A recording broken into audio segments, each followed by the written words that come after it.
Un pasteur vous répond, le podcast où Florent Varac répond à vos questions, envoyez à contact@toutpoursagloire.com.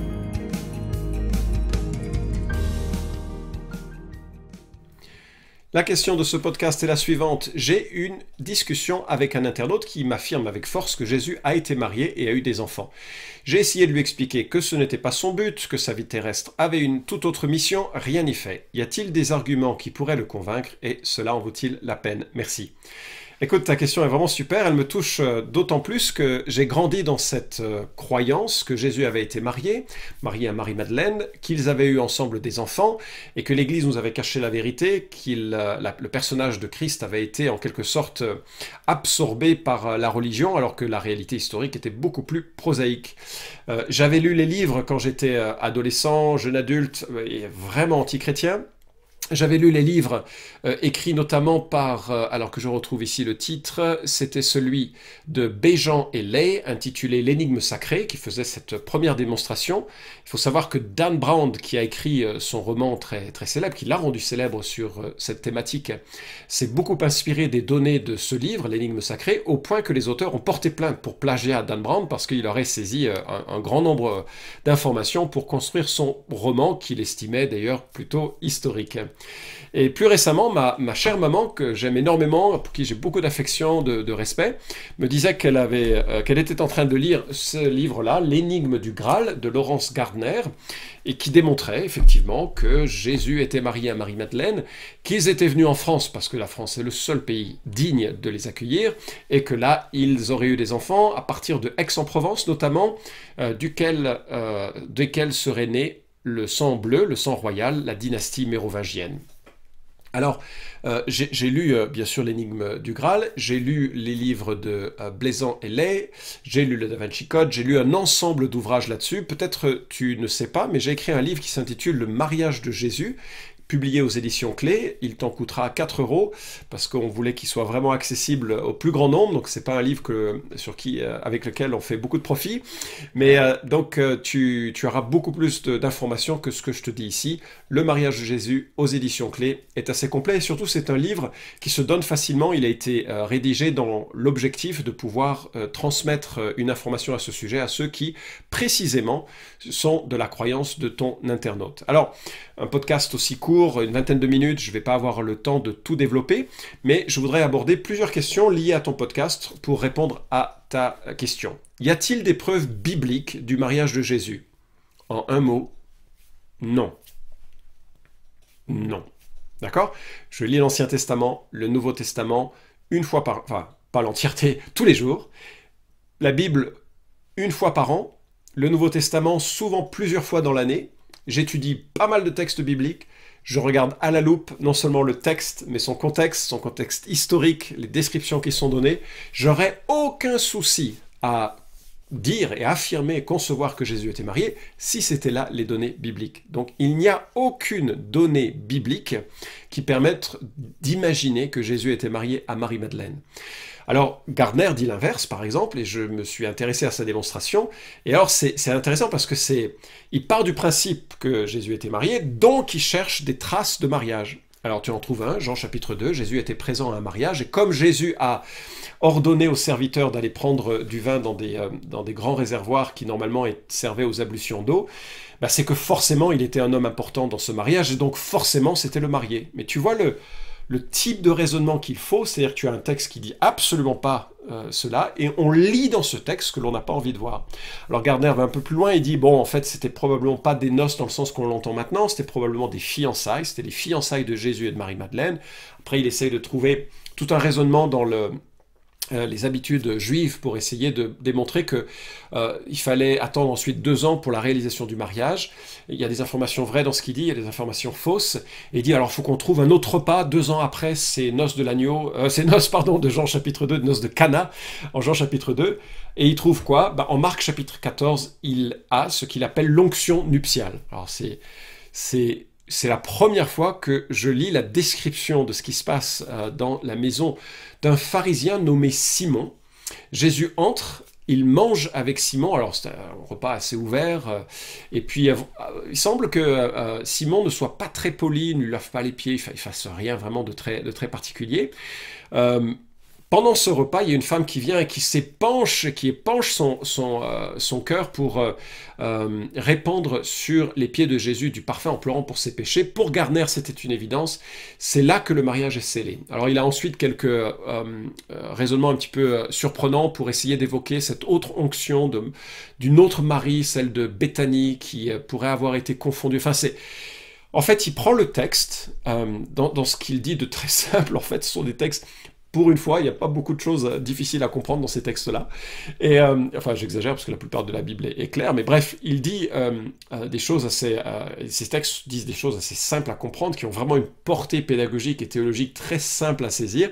Et il voit dans ces textes des choses que seuls lui peuvent le dire. C'est-à-dire qu'il n'y a vraiment aucun exégète qui peut sortir de telles choses. Alors, ce qui est intéressant, c'est que dès que l'on voit Jésus avec une femme, c'est donc un mariage quelque part, hein. Enfin du moins c'est là où ça l'arrange, il le voit, mais on aurait très bien pu dire, ah, Jean chapitre 4, Jésus parle avec une femme samaritaine, comme ça se faisait pas à l'époque, c'est forcément qu'il y avait quelque chose, que tous les deux ils étaient en pisse-bise. En fait, on pourrait multiplier le nombre d'exemples où on lit dans le texte quelque chose qui n'a rien à voir avec le texte. Il faut bien savoir, parce que ça c'est très important pour le raisonnement qui est proposé, c'est que dans la perspective de ces auteurs, le mariage, la sexualité, c'est sale dans la Bible, donc forcément, tout ce qui parlait de mariage de Marie-Madeleine et Jésus, ça aurait été écarté. Mais c'est faux. Le mariage est une très bonne chose, je vais y revenir, ce sera la fin de ce podcast. La sexualité dans le mariage est une très bonne chose, elle est encouragée dans la Bible, il y a même un livre entier qui est dédié un peu à l'aspect de l'amour romantique et sexuel du couple. L'apôtre Paul voit en 1 Corinthiens 7 un devoir de sexualité, donc il n'y a aucun complot pour essayer de masquer la notion de mariage ou la notion de plaisir sexuel. Même l'apôtre Paul dit que l'apôtre Pierre était marié, que sa femme voyageait avec lui, et que les autres apôtres étaient mariés, et que ça ne posait aucun problème. Réfléchissez un instant. Si on voulait prouver que le mariage était une bonne chose, on prend le personnage le plus important, on dit, ben voyez, lui il était marié, donc pourquoi ça poserait un problème? Or quand l'apôtre Paul essaye de montrer que le mariage est une bonne chose, qui était contesté par les Corinthiens, ben il prend l'exemple de Pierre. Mais si Jésus avait été marié, tu sais qu'est-ce qu'il aurait pris comme exemple? Il dit, mais regardez, Jésus même était marié avec Marie-Madeleine, et tout le monde aurait fait des applaudissements, tout le monde aurait été heureux de ce mariage, parce que c'était vraiment pas un problème. Deuxièmement, est-ce qu'il y a des indices historiques du mariage de Jésus? Alors, en un mot, également, non. Il y a des indices historiques, mais ils ne sont pas de la période qui nous concerne. Alors, pour établir cette notion de mariage à partir de données historiques, il faut premièrement poser un grand complot. Je l'ai un peu évoqué tout à l'heure, l'Église qui aurait été embarrassée par un mariage et de la sexualité, ça aurait été très mauvais. Donc il fallait absolument évincer ces données. Comment évincer ces données? Il fallait purger les évangiles. Dans le livre de Dan Brown, il dit qu'il y aurait 76 évangiles, 80 en tout, 4 auraient été gardés, 76 évangiles auraient été passés au pilon pour ne garder que les 4 officiels, et qui auraient d'ailleurs été trafiqués pour retracer une histoire que l'Église voulait raconter. Le problème, c'est que, alors Gardner, lui, parle de cinquantaine d'évangiles. Le problème, c'est que quand tu me dis, ou quand quelqu'un me dit, il y a des tas d'évangiles qui disent cela, moi je suis tout à fait prêt à les lire. Je parle un peu le grec, je parle pas le copte, mais je connais des copains qui le parlent, ou qui le lisent en tout cas, l'araméen, le latin, etc. On peut trouver des gens qui traduisent. Or, il n'existe pas de manuscrit. Alors je vais te dire, il en existe, je vais te dire exactement ce qu'il en est. Le professeur Bloomberg, qui est une des sommités actuelles des écrits du Nouveau Testament, il dit la chose suivante au sujet de l'ensemble des soi-disant évangiles qui existent. Le seul évangile qu'un nombre suffisant d'érudits considère digne de ce nom est l'évangile copte de Thomas, une collection de 114 paroles attribuées à Jésus, dont le tiers reflète approximativement les évangiles canoniques, c'est-à-dire nos 4 évangiles. Un autre tiers est clairement gnostique, j'y reviendrai, c'est une autre religion, et non chrétien. Et le dernier tiers n'est ni nécessairement dissident, ni manifestement gnostique. Fin de citation. Et il dit que de l'ensemble des documents qui existent, on peut éventuellement donner le titre d'évangile à 2 douzaines d'entre eux, c'est-à-dire on va dire 24 à la louche, 24 écrits pourraient éventuellement recevoir le terme d'évangile, la moitié d'entre eux, on n'a aucun manuscrit. Ce sont les pères de l'Église qui font référence à ces manuscrits et on ne connaît pas leur contenu. Donc, c'est difficile de dire ce qu'il en est parce qu'on ne connaît pas ce qu'ils disent, d'accord ? Et ils sont beaucoup plus tardifs puisque seuls les pères de l'Église, c'est-à-dire ceux qui vont les leaders du christianisme, à partir du 2e jusqu'au 5e siècle, 4e siècle même, ce qu'ils en disent, c'est ce qui existe de leur côté, mais ça n'a rien à voir avec les données bibliques. Là encore, je vais te montrer la différence avec les données gnostiques. Alors, il y a donc cette idée que l'on aurait détruit, ou que l'on aurait caché plutôt des évangiles, mais la réalité documentaire, textuelle, factuelle, c'est qu'ils n'existent pas. On a une douzaine d'écrits qui existent, et qui sont tous postérieurs aux 4 évangiles du Nouveau Testament, qui sont intéressants. Ils n'ont jamais été d'ailleurs détruits, ils ont été analysés parfois par les pères de l'Église, et même le christianisme tel que le catholicisme a repris certaines des traditions, la crèche avec l'âne et le bœuf qui réchauffe l'enfant, ça c'est pas dans la Bible. Ça vient des évangiles annexes qu'on appelle apocryphes, et qui, donc ils n'étaient pas cachés, c'est simplement qu'ils avaient... C'était un peu comme le Da Vinci Code, c'était des écrits intéressants, mais ils ne tenaient pas la route, quoi. C'était pas quelque chose sur lequel on pouvait fonder. On verra pourquoi ça ne tient pas la route. Alors ensuite, il y a les écrits, systématiquement, on lit ces écrits, donc parmi la douzaine dont on a les textes, de façon étrange. C'est-à-dire, on lit chaque fois les choses les plus improbables. Par exemple, il existerait, selon ces auteurs, un évangile secret de Marc.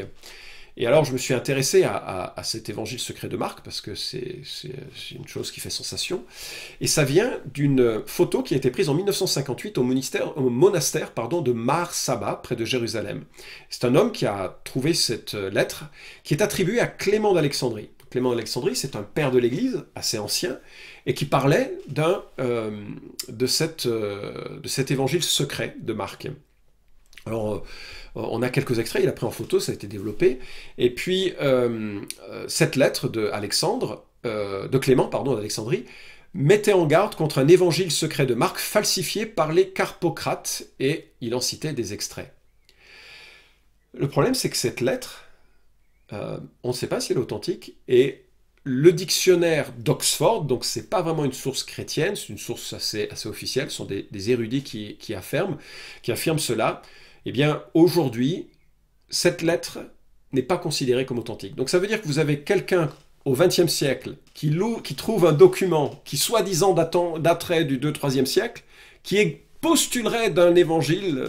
Oui, mais si ce courrier de 1958 est faux, alors toute la chaîne de raisonnement est fausse. Et aujourd'hui, les érudits disent, en fait, c'est probablement une fabrication très tardive. Alors j'ai en plus lu ces extraits incriminés, et ils ne disent rien d'un mariage de Jésus, mais simplement qu'il y avait une connaissance secrète qu'il ne fallait pas transmettre à d'autres. Alors, t'imagines, tout le monde rentre dans cette brèche en disant « Ah, mais s'il y a une connaissance secrète que les apôtres ont cachée, nous la connaissons, et la voici, cette connaissance secrète, Jésus était marié. » Alors, donc, d'où viennent ces éléments où on dit que Jésus était marié à Marie-Madeleine et que c'est historique? Alors, je vais te citer un grand spécialiste, de nouveau, mais cette fois-ci de l'histoire de l'Église et des documents du Nouveau Testament. Il s'agit de Bock, Darrell Bock, et il dit « J'ai dans mon bureau 38 volumes rassemblant les documents de l'Église primitive. » Donc 38 volumes universitaires. Chacun composé de plusieurs centaines de pages de 2 colonnes, écrits en petits caractères. Que de cet amas on ne tire que 2 indices qui puissent être mis en avant comme des traces anciennes de cette théorie montre à quel point elle est tellement improbable. Qu'est-ce qu'il dit? Sur l'Église primitive, j'ai 38 volumes de données, c'est énorme. Il n'y en a que 2 indices que l'on pourrait utiliser éventuellement pour parler d'un mariage de Jésus. Alors ça me permet de regarder maintenant ces indices, parce qu'au début de cette deuxième question, j'ai dit est-ce qu'il existe des indices historiques? J'ai dit non, et je maintiens. Donc comment est-ce qu'on concilie ce que je viens de lire de Bock? Alors, il faut bien comprendre, on a 4 évangiles, que l'on appelle canoniques, dans le sens où ils font la règle, ce sont ceux qui ont été reconnus par l'ensemble des églises. Et quand l'ensemble des églises est d'accord, c'est déjà un miracle. Donc ces 4 évangiles forment la règle, ils sont dans nos Bibles, on les appelle les canoniques. Ensuite, tu as des écrits ou des évangiles apocryphes, c'est-à-dire cachés, écartés, mais qui étaient connus. C'est-à-dire que ce n'est pas des choses qui étaient gênants, mais c'est des volumes qui ont circulé relativement tôt après le 1er siècle, mais leur nombre a grandi avec le temps. Alors quand on regarde ces apocryphes, qu'est-ce que l'on a? On a un certain nombre d'entre eux qui sont des évangiles proches des 4, donc pas très intéressants, ils disent à peu près la même chose. Ensuite, on a des évangiles qu'on va qualifier de complémentaires. Complémentaires pourquoi? Parce qu'ils racontent ce que les évangiles ne racontent pas. L'enfance de Jésus, des choses qui sont intéressantes, un petit peu croustillantes. Mais c'est difficile quand on raconte une histoire en plus, alors qu'elle est écrite 2 siècles, parfois, après les faits. Et puis, il y a, et c'est là ça qui nous intéresse, les évangiles de religion gnostique. Parce que vois-tu, Jésus est un personnage qui a pris de l'ampleur, qui est devenu très célèbre, très populaire, et les gens se sont saisis de ce personnage en disant, mais moi je suis de Jésus, mais voilà le vrai enseignement de Jésus. Alors la religion gnostique nous a donné donc l'évangile de Thomas, de Philippe et de Marie-Madeleine. Parmi ces évangiles, 2, dont on a quelques extraits, mais ils sont très courts, Philippe et Marie-Madeleine pourraient éventuellement donner crédit à la thèse du mariage de Jésus. Voici ce que dit l'évangile de Marie. Lévi prit la parole. Pierre, tu as toujours été un emporté. Je te vois maintenant t'acharner contre la femme, comme le font nos adversaires. Pourtant, si le maître l'a rendue digne, qui es-tu pour la rejeter? Assurément, le maître la connaît très bien, il l'a aimée plus que nous. Fin de citation de l'évangile de Marie. Il l'a aimée plus que nous. Ah bah alors ça, c'est évident. Si Jésus a aimé une femme plus que les apôtres, c'est forcément qu'ils étaient mariés. C'est intéressant comme on a une vision de l'amour et de l'amitié d'ailleurs, qui est forcément d'ordre, de cet ordre-là. Alors moi je vais te démontrer que à l'intérieur du gnosticisme, c'est absolument impossible de l'imaginer. Tu verras pourquoi. Voici maintenant ce que dit l'évangile de Philippe. Alors c'est plus compliqué parce que l'évangile de Philippe est arrivé à nous sous forme d'un manuscrit plutôt amoché. Donc il faut compléter pas mal. Mais la Sophia, nous dit le texte, donc, qui est appelée stérile, est la mère des anges. Et la compagne du Fils est Marie-Madeleine. Le Seigneur aimait Marie plus que tous les disciples, et il l'embrassait souvent sur la bouche. Les autres disciples le virent aimant Marie et lui dirent « Pourquoi l'aimes-tu plus que nous tous ?» Le Sauveur répondit, il leur dit « Comment se fait-il que je ne vous aime pas autant qu'elle ?» Point d'interrogation, fin de citation. Alors là, c'est la démonstration utile. On verrait, soi-disant, Jésus embrasser Marie-Madeleine sur la bouche. Et là, on est devant un phénomène qui est un anachronisme. Qu'est-ce que ça veut dire un anachronisme? C'est-à-dire qu'on projette le sens d'une action aujourd'hui sur le passé. C'est vrai qu'un homme qui embrasse une femme sur la bouche de nos jours, ça veut dire qu'une chose, c'est qu'il l'aime et qu'il l'embrasse et qu'il veut unir sa vie sensuelle, corps et âme avec elle. D'accord? C'est l'amour romantique. Et donc on a tendance à projeter ça sur le texte de Philippe. Mais c'est faux. Pourquoi? Parce que les gnostiques avaient en horreur les passions de la chair. Le mariage, la sexualité étaient des choses terrestres, dégoûtantes, qu'il fallait mettre de côté pour développer une spiritualité dématérialisée à l'image de la philosophie grecque. Les gnostiques n'importent pas leur éthique du Nouveau Testament, ils importent leur éthique de la philosophie grecque. C'est toujours très amusant de voir les gens critiquer le christianisme à partir du gnosticisme, parce que c'est vraiment une dimension qui est opposée. C'est vrai que le gnosticisme a influencé des gens comme Augustin, en partie, pas énormément, mais sur sa morale, c'est certain, et que donc ça a eu une influence, cette notion un peu de pureté, d'impureté sur la sexualité, mais c'est pas du tout dans les données bibliques. Bref, qu'est-ce que ça veut dire que Jésus embrassait sur la bouche Marie-Madeleine, selon ce pseudo-évangile de Philippe? Ce que ça voulait dire, c'est que dans le contexte d'une spiritualité gnostique, c'est la transmission d'un savoir. Le baiser transmettait un savoir, c'était absolument pas rouler la pelle comme un adolescent pourrait souhaiter le faire. Je suis désolé si c'est un petit peu direct, mais c'est juste pour montrer le contraste. Nous, c'est ce que l'on y voit, mais c'est pas du tout ce qu'un lecteur du temps de cet évangile aurait pu remarquer. Deuxièmement, le problème, c'est leur âge.